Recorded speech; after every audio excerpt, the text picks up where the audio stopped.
We are talking Jumanji, Welcome to the Jungle, sequel reboot starring Dwayne "The Rock" Johnson. This one directed by Jake Kasdan, who directed the awful comedy movie Sex Tape. So how does this movie pan out and what's it about? Very brief plot synopsis. It takes place in obviously modern day. We have four kind of separate kids who get detention, and they are basically sent to clean out this basement. They find an old video game. Now there is a connection to the original board game, but I won't tell you what that is. And they get sucked into the game of Jumanji, become different avatars. So they all kind of change physical appearance, some more than others, shall we say. And have to basically complete a series of tasks to basically escape the game. And adventure and hilarity ensues. So what do we think of Jumanji, Welcome to the Jungle? I would say you'll enjoy this movie if you are a video game player, because this is more about a video game than anything else.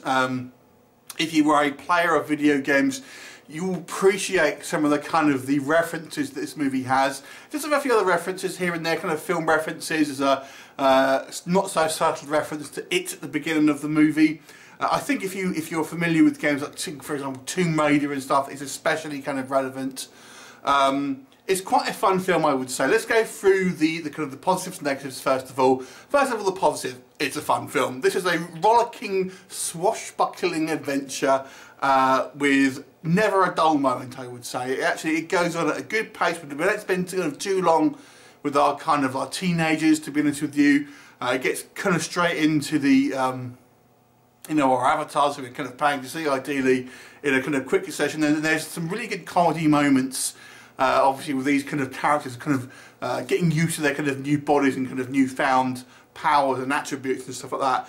And like I said, if you are a video game player, you'll really appreciate some of the stuff that they've done here. For example, like we have the NCPs, which are basically sort of characters in the game that kind of repeat just lines of dialogue and things like that, just kind of like video games, and the way the lives and levels work and stuff like that. It's all very kind of a mismatch really of modern and retro game tropes. Now, if you're not a video game player, I feel like some of this stuff will be lost on you. And if you're a fan of I would say an older person who maybe liked the original film and maybe lost with some of this stuff, I will say that. As far as the cast go, I have a particular favourite, and that is Jack Black, actually, who's a character who I did not think I would be that fussed over, and have been met in a lot of Jack Black stuff before. But he was, to me, by far and away the funniest character here. And Karen Gillan on a close second, actually. They have some quite good lines together, actually, being the actual female real characters, if you like. There's some quite funny interactions between them. There is some great action sequences. There's a variety of different animals and other threats that will meet both human, animal, and trap stuff like that. We have a bad guy in it, played by, I think it's Bobby Carnival. But he's he's very thinly sketched out, but he's meant to be. He's meant to be this video game bad guy, basically. I thought the special effects, although they do look a little bit CGI at times, I think they're fun, considering this is meant to be a video game. I feel this is maybe one instance where you can forgive it. So I did enjoy the effects of that. I feel it's quite well directed. What didn't work for me, I've got to say, The Rock. Not that he didn't work, but his character was by far and away the least interesting. He's not unlikable, and his characteristics are, that he's in real life is this bit of a wimpy guy, a bit of a germaphobe.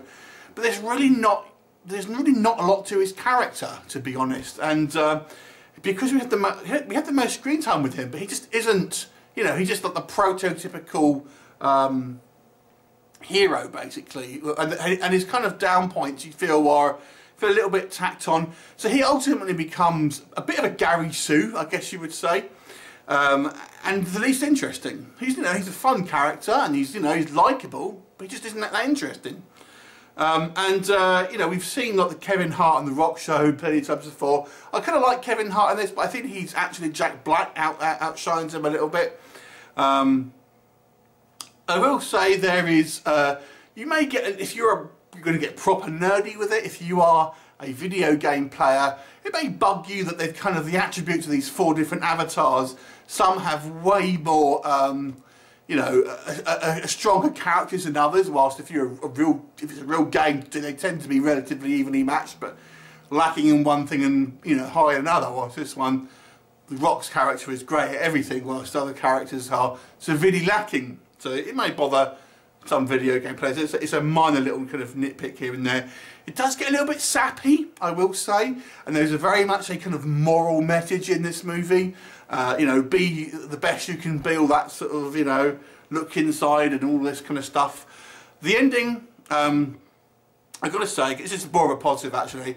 I actually quite like the ending of this one. It does get a bit sappy, but they actually do something with a character who we kind of introduced part way through the movie.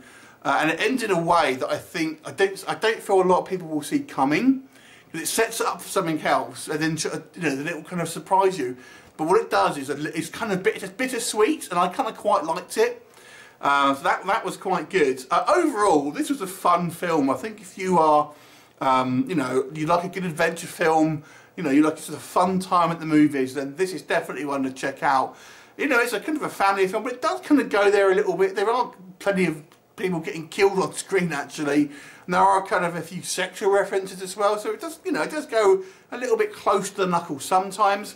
I feel it's going to get destroyed by Star Wars, to be quite honest, but it's worth a chance, it's worth a look in the film. You know, if you want to go and see it instead, I would definitely go and check it out. I mean, who knows, I don't know, I haven't seen Star Wars yet, but I enjoyed this movie. I'll give it a 7 out of 10. Have you seen it? What did you think of it? Leave me a comment and I'll look forward to seeing you next time.